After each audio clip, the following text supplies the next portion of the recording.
আছেই যে আমার এই হাতে শিরা পাওয়া যায় না।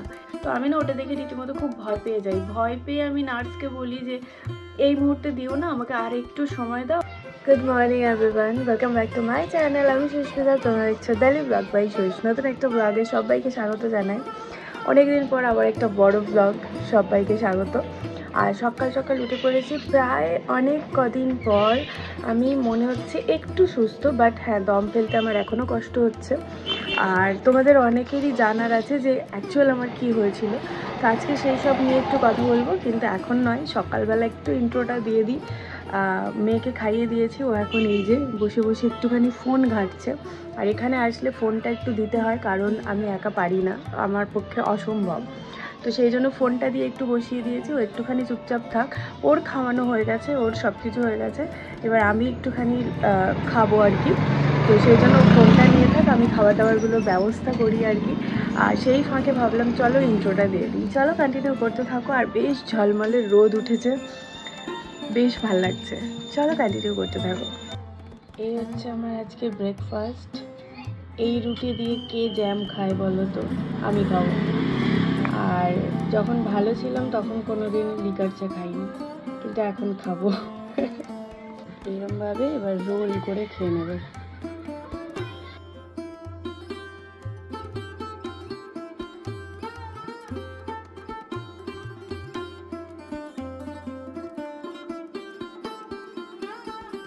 এখন বসাতে হবে ভাত, যেটা কিনা ধোয়া আছে। এখন আমার কাজ বসানো। অলরেডি এখানে জলের মধ্যে আলুও দেওয়া আছে, শুধু আমাকে ভাত করতে হবে। একদমই তাই, শাশুড়ি করে গেছে রান্না, আর ভাতটা শ্বশুর চাল টাল ধুয়ে দিয়েছে। এখন আমি জাস্ট বসাবো।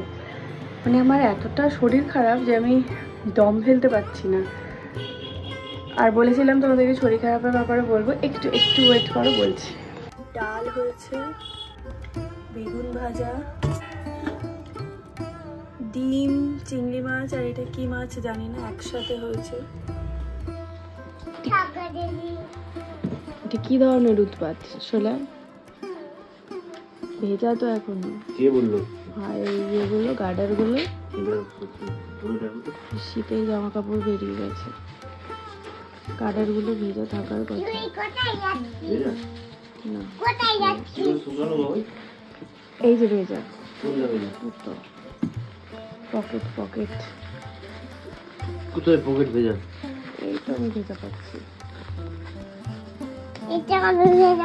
মাম সরো। এই দেখ, ওর সাথে সাথে কতগুলো, তুমি ওইটার সাথে কতগুলো বড় মশা আনলে, দেখো। এটা ঝেড়ে আনোনি? এই বাবা, অনেক বড় বড় মশা। এটা ছাড়। হ্যাঁ, এটার সাথে মশা এনেছো, দেখো।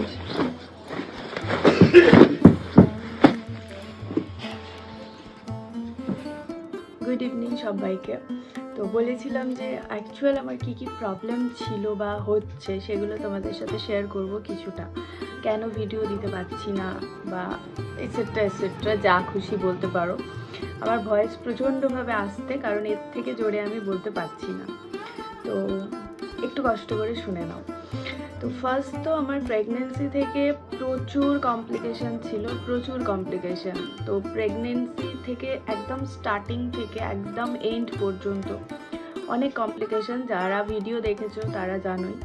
তো শুরু হয় ওখান থেকেই, যখন আমার বেবি 4 মাস, মানে আমি যখন প্রেগনেন্ট 4 মাসে, তখন থেকেই অ্যাকচুয়াল শুরু হয় প্রবলেমটা। আমার হঠাৎ করে বুকে ব্যথা হতো, যে কেন হচ্ছে, কী জন্য, কোনো কিছুই না। এবারে ডক্টর বলতো গ্যাস থেকে হচ্ছে, কারণ অনেক কিছু ইউএসজি করেছি, অনেক টেস্ট করেছি, এটা করেছি ওটা করেছি, কিচ্ছু ধরা পড়েনি। উল্টে ধরা পড়েছিল আমার গল ব্লাডারে স্টোন আছে।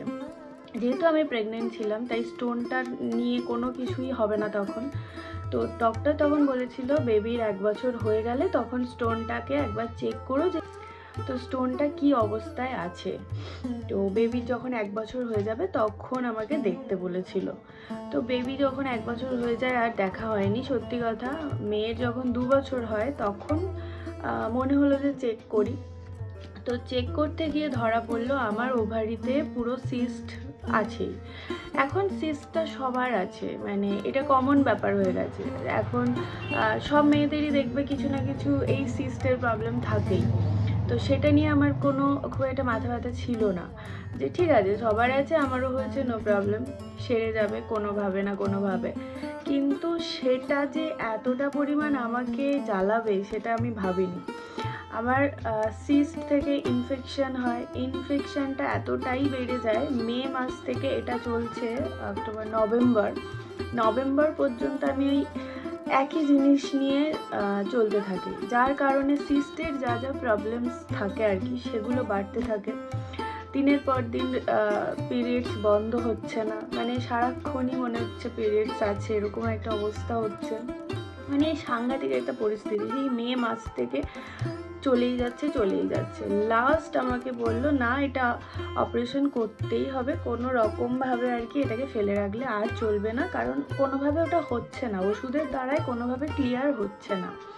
তাই একটা মাইক্রো সার্জারি ছিল, তো সেটাই হয়েছে। যেদিন আমি অপারেশন হয়ে এলাম আমি সেই দিনটা খুব কষ্ট পেয়েছি। আদারওয়াইজ তারপরে আমার মানে সারাক্ষণ ঘুম পাচ্ছিল, এমনি আমি ঠিক ছিলাম, মানে অপারেশনের জন্য আমার কোনো প্রবলেম হয়নি। হঠাৎ করে অপারেশনের 5 দিন পর মানে বুধবারের কথা বলছি, হঠাৎ করে বুধবারই সন্ধ্যে থেকে আমার কীরকম একটা হতে থাকে, ঠিক যেমনটা আমার আগে হতো, বুক যন্ত্রণার আগে আর কি, বুকে ব্যথার আগে হতো এরকম। তো তখন আমার মনে হচ্ছিলো যে আমার হয়তো বুকে ব্যথা করবে বা করছে, এরকম একটা ব্যাপার। তো সেই জন্য আমি কিছু নাই খাই, মানে কিছু খাইনি উল্টোপাল্টা কিছু, আমি শুধু ঘুরতে ফিরতে মুড়ি খাচ্ছিলাম, কারণ এটা সবার থেকে শুনেছি মুড়ি খেলে যদি গ্যাসের প্রবলেম হয় সেটা একটুখানি সলভ হয়, তো সেই জন্য মুড়িই খেয়ে যাচ্ছিলাম। তারপর হঠাৎ করে রাত্রিবেলা দেখলাম হ্যাঁ ওটা আমার আলটিমেট বুকের যন্ত্রণাই শুরু হলো, কিন্তু এতটাও অতিরিক্ত হচ্ছিল না যেটাকে নিয়ে ডক্টরের কাছে যেতে হবে বা কিছু। আমি ভাবলাম চলো একটা গ্যাসের ট্যাবলেট খেলাম, তারপর গরম জল তো খেতেই ছিলাম, তারপর ইনো খেলাম। আমার একটা মিডিলে ভুল হয়েছে, সবাই যখন ঘুমিয়ে পড়ে আমি তো সারা রাত একাই ছিলাম, মানে আমি একাই জেগেছিলাম, কারণ সবাই, আমার এটা জানি না, এটা আমার স্বভাবে হয়ে গেছে, হয়তো পরিণত হয়েছে যে আমি কাউকে ডিস্টার্ব করতে খুব একটা পছন্দ করি না, মানে যতটা পারি নিজেকে নিজে হ্যান্ডেল করার চেষ্টা করি, যখন না হয় তখন তারপর সবাইকে বিরক্ত করি, তো এরকমই একটা ব্যাপার। তো সবাইকে বললাম আমি ঠিক আছে বলে সবাই ঘুমিয়ে পড়েছে, রীতিমতো আমি সারা রাত একা ছিলাম। ওই সারা রাতের মাঝখানে আমি 3 বার বমি করেছি, আর যেটা মারাত্মকভাবে আমি ভুল করেছি সেটা হলো আমি প্রথমে গ্যাসের ওষুধ খেয়েছিলাম, তারপর আমি একটা ইনো খেয়েছিলাম। যখন আমি 2 বার বমি করি তখনও মনে হচ্ছিল যে না আরও একটু বমি হলে আমার ভালো হবে, কি খেলে বমি হবে আমি বুঝতে পারছিলাম না, তাই আমি আবার একটা ইনো খাই, এটাই আমার হচ্ছে মারাত্মক ভুল। তো ইনোটা খাওয়ার পর আমার আরও বেশি বুকের যন্ত্রণাটা শুরু হয়ে যায়, তারপর আবার একবার বমিও করি, বাট কোনো রকমভাবে ঠিক হয় না। তার কিছুক্ষণ পর আমি আর যখন সামলাতে না পারি নিজেকে, তখন বাড়ির লোককে ডাকি, বিট্টুকে ডাকি, তখন মানে অবস্থা খুব সিরিয়াস, মানে হবে না আর, নিজেকে কন্ট্রোল করতে পারবো না, তখন এবার শ্বাসকষ্ট হচ্ছে বুঝতে পারছি আমি। তো তখন আমাকে হসপিটালে নিয়ে যেতে 3টে ইঞ্জেকশন দেওয়ার পরও আমার খুব যে হাওয়ামড়ি কমে গেছিলো এটা বলবো না, আর রীতিমতো আমার যে একটা চ্যানেলের তো ভয় আছেই, যে আমার এই হাতে শিরা পাওয়া যায় না, এ হাতের এখানেও শিরা পাওয়া যায়নি, লাস্ট আমাকে অপারেশনের সময় এখানে শিরা এখনও তার দাগ আছে, এখানে শিরা পেয়েছিল। এবার যখন 3টে ইঞ্জেকশন দেওয়া হয়ে গেছে, 4 নম্বর ইঞ্জেকশনে আমাকে যখনই ওই দড়িটা বেঁধেছে যে এইখান থেকে এবার ইঞ্জেকশন দেওয়া হবে, আমি তখন বললাম এটা কি কোনো চ্যানেল টাইপস অফ? বললো হ্যাঁ চ্যানেল যেরকম হয় সেরকমভাবেই শিরাতে ইঞ্জেকশন দেওয়া হবে। আর আমার এখানে শিরা পাওয়া যায় না এই হাতে, কিন্তু আমার এই হাত এখনও পর্যন্ত ব্যথা, মানে অপারেশনের দিন যে করেছিল এই জায়গাগুলো কীভাবে করেছিল আমি জানি না, এখনও ব্যথা আমার। তো আমি না ওটা দেখে রীতিমতো খুব ভয় পেয়ে আমি নার্সকে বলি যে এই মুহূর্তে দিও না, আমাকে আর একটু সময় দাও, যদি কমে যায় আমি তাহলে ইঞ্জেকশনটা নেব না, কারণ আমি আর নিতে পারছি না। তো রীতিমতো নার্স বলে ঠিক আছে তুমি আর একটু দেখার পর যদি না কমে তখন না হয় দেওয়া হবে। তো এইটা বলার পর আমি কিছুক্ষণ ওখানে ওয়েট করি, যখন দেখলাম ব্যথাটা কমে গেছে বাট আমার দম ফেলতে কষ্ট হচ্ছে, বা পুরো পেটের সাইডগুলো, বুকের সাইডগুলো পুরো ব্যথা, আমি ওটা বুঝতে পেরেও ওখান থেকে চলে আসি সকালবেলা। 4টেয় গেছি, 6টার মধ্যে চলে আসি।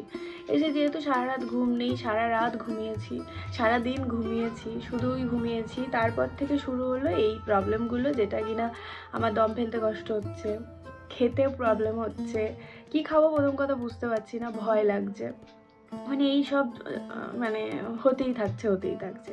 এখন যেমন কথা বলতেও কষ্ট হচ্ছে, হাসতে পারছি না ভালো করে, বুকে লাগছে। তো এই আমার সাথে আপাতত চলছে। তো তার মাঝখানে ভিডিও তো দূরের কথা, আমি বিছানা ছাড়া কিছুই যেন দেখতে পাচ্ছি না। তো আমি কালকে বাড়ি এসেছি, এই বাড়িতে এসেছি কালকে। জানি এখানে আসলে মেয়েকে সামলাতে খুব প্রবলেম হয়, তাও মনে হলো না বাড়ি যাই, তো এখানে এসেছি। তো বিট্টুও করছে মেয়ের কাজ, সবটাই বিট্টু করছে, করে কাজে টাজে যাচ্ছে, আর আমিও টুকটাক করছি। আর এখানে আসলে ওর একটুখানি অত্যাচার বেড়ে যায়, ফোনটা দিয়ে দিচ্ছি, কিচ্ছু করার নেই, কারণ আমি হবে না, আমার দ্বারা হবে না। তো এটাই হচ্ছে ব্যাপার। তো যারা যারা আমাকে এর আগের ভিডিওতে কমেন্ট করেছিল যে কী হয়েছে, অপারেশনের ভিডিওটা দেখে যারা কমেন্ট করেছিল তাদেরকে উত্তর দিয়ে দিলাম। আর চলো, ভিডিওটা অলরেডি এখানে অনেক বড় করে ফেলেছি, আমি আমার হিস্ট্রি শুনিয়ে ভিডিওটা এখানে এন্ড করছি। যদি কিছু ভালো লাগে অবশ্যই লাইক কমেন্ট শেয়ার করে দিও। Tata, love you all.